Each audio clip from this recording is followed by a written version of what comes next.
We only have 50 men in our whole hall.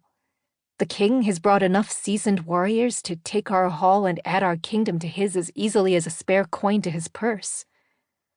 Although if the kitchen rumors are true, he isn't here for that at all.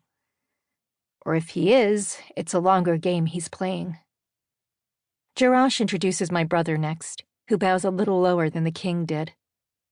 And then it is my turn. I curtsy, aware of the king's scrutiny, the way the whole of his entourage has turned their gaze on me. I keep my eyes lowered and my breathing steady. Let him be kind and gentle, as my father was, and let him have taught his son to be the same. Princess Alyrra, the king says. I rise and lift my eyes to his. He studies me as if I were a prize goat, his gaze sliding over me before returning to my face as cold and calculating as a butcher. We have heard tell of you before. My lord?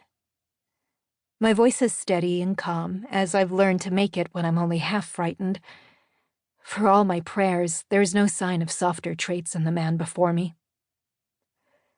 It is said you are honest. An unusual trait, it would seem.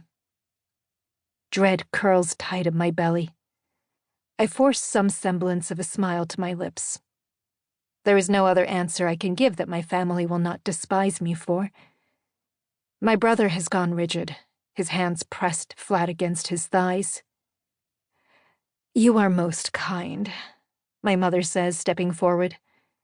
The king watches me a moment longer, leaving my mother waiting.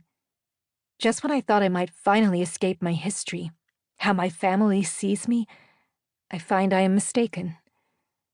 There is no better future to hope for now. The king has come for me knowing full well I am nothing to my family. He turns to my mother, offering her a courtly smile. At her invitation, he accompanies her up the 3 stairs and through the great wooden doors of our hall. My brother and I trail behind him, a mix of our nobles and the king's entourage on our heels. Honest Alyrra, my brother mocks, his voice loud enough for those nearest us to hear. What a very clever, sophisticated princess you must be. I continue on as if I did not hear.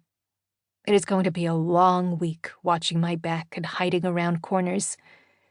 With so many guests, the wine and ale will flow freely, which will only make things worse. Even so, it is not my brother's ire that fills my thoughts as I walk, but what the king intends in his visit, and why. I manage to slip away when the king retires to his rooms to refresh himself after the ceremonial welcome gifts have been exchanged and light refreshments consumed. He will meet with my mother, brother, and their council of lords before dinner. Even though it's unlikely my brother will come after me at once, I take no chances, seeking out one of the few places he would never stoop to check.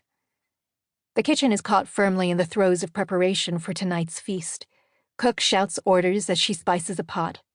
Dara, Ketsi, and 3 other serving girls hustle to keep up with the chopping, slicing, and gutting. A soldier attempts to knead dough by squishing it between his fingers, and poor little Anno, who only gets pulled into the kitchen in dire emergencies, struggles valiantly to tie the roast to a spit. Give me that, I tell the soldier, rescuing the dough from him. You help Anno with the goat. He throws me a grateful glance and joins Anno by the fire. Ketsi perches on a bench beside me, peeling carrots. What are they like? I ask, glancing at her. She may be just barely out of her childhood, but she understands at once. Polite. They aren't making trouble, and haven't bothered the older serving girls as yet. Not like some men who chase them whether they like it or not. But they've only been here a few hours. We'll see. So we will. It's hard to say how far the Manayan's manners will stretch over the week. We'll get a full sense of them yet. Dara? I ask, glancing at the older girl across the table from us. Oh, I'll be serving them dinner, she says with a half smile, her eyes on the peas she's shelling. I'll tell you what I think after that. Anything in particular you want me to pay attention to? How many speak our language? I say, flipping the dough over and starting to...